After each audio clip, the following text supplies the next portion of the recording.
जय श्री कृष्ण। आप सभी को ग्रहण दिवस की ढेरों शुभकामनाएं।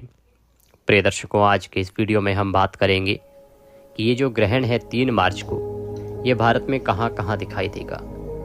आपको बताऊं कि सबसे बड़ी बात यह है कि ये ग्रहण जो है भारत के सभी शहरों में दिखाई नहीं देगा।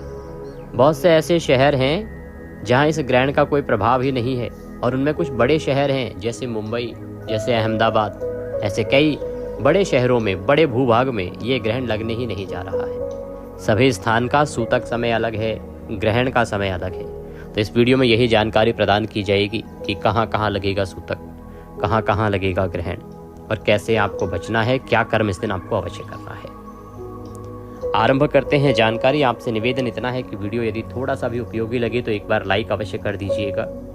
आपके पितरों को भगवान कृष्ण गोलोक धाम में वास दें तो कमेंट बॉक्स में अवश्य लिखिएगा जय श्री कृष्ण या ओम नमो भगवते वासुदेवाय। शास्त्र कहते हैं कि जब आप ग्रहण के समय पर अपने पितरों का तर्पण करते हैं तो उससे आपके पितृ 2000 वर्ष के लिए तृप्त होते हैं। ये ग्रहण की महिमा है, चंद्र ग्रहण की महिमा है। जब चंद्र ग्रहण चल रहा हो और उस समय आप पितरों का तर्पण करें तो आपके पितृ 2000 वर्ष के लिए तृप्त होते हैं। तो कैसे करना चाहिए, एक बहुत ही छोटा सा तरीका बताता हूँ जिससे कम समय में आप इसका पूरा लाभ ले सकते हैं। देखिए, आपको स्नान करना चाहिए ग्रहण शुरू होने से पहले। सूतक तो आरंभ हो चुका होगा, सूतक के बाद ग्रहण शुरू होने से पहले आपको स्नान करना चाहिए।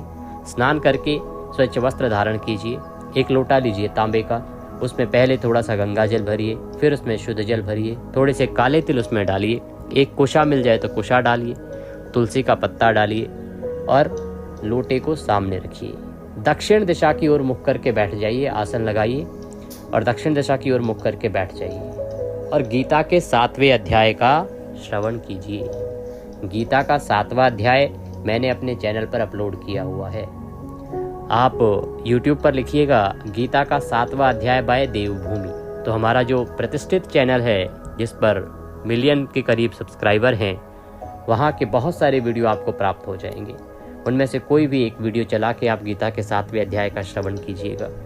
उसका पुण्य उसके बाद विधि विधान से अपने पितरों को अर्पित कीजिएगा। लोटे को दोनों हाथों में उठा लीजिए, भगवान से निवेदन कीजिए कि प्रभु, मैंने ये जो गीता का 7वां अध्याय सुना है, इसका जो भी पुण्य होता है वह संपूर्ण पुण्य मैं अपने पितरों को अर्पित करता हूँ।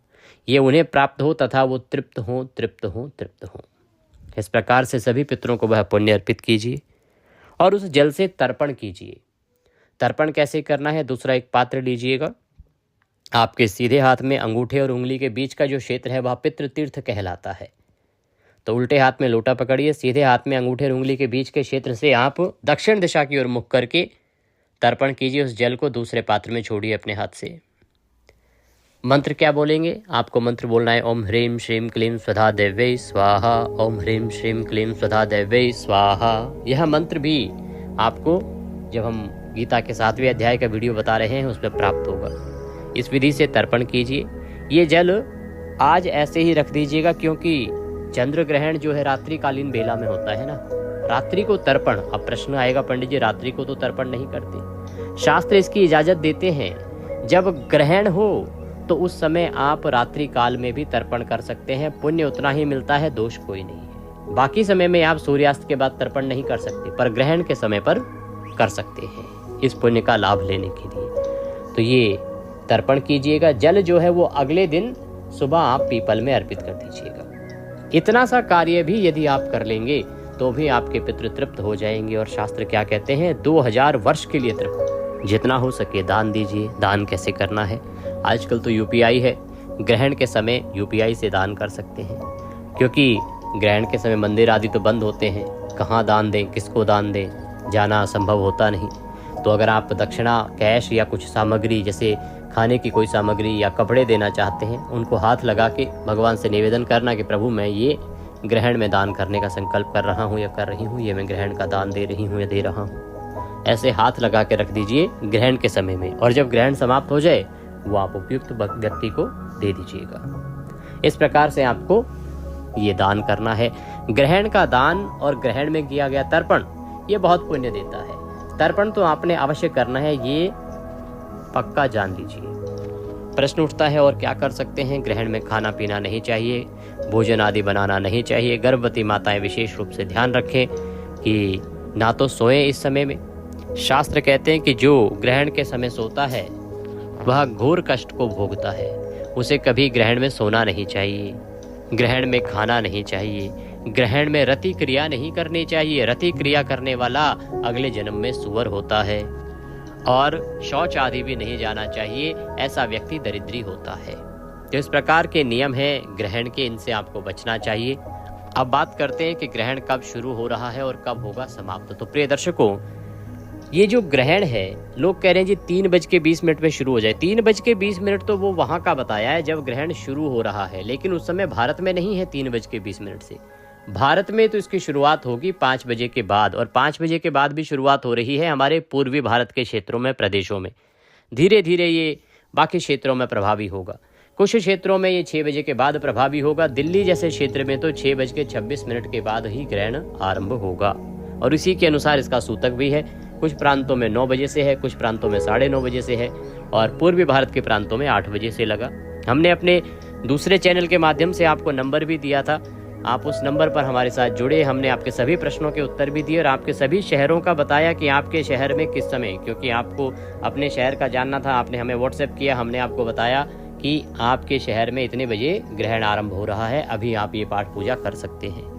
इस प्रकार की सुविधा भी हमारे यहाँ दी जाती है। अगर आप व्हाट्सएप पर जुड़ना चाहते हैं तो कमेंट बॉक्स में लिख के नंबर प्राप्त कर सकते हैं, और वहाँ पर जुड़ के सभी प्रश्नों के उत्तर सीधे मोबाइल पर भी प्राप्त कर सकते हैं।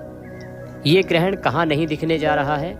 ये ग्रहण महाराष्ट्र में, मुंबई में नहीं दिखेगा। पुणे जैसे क्षेत्र में मात्र 2 मिनट का ग्रहण होगा।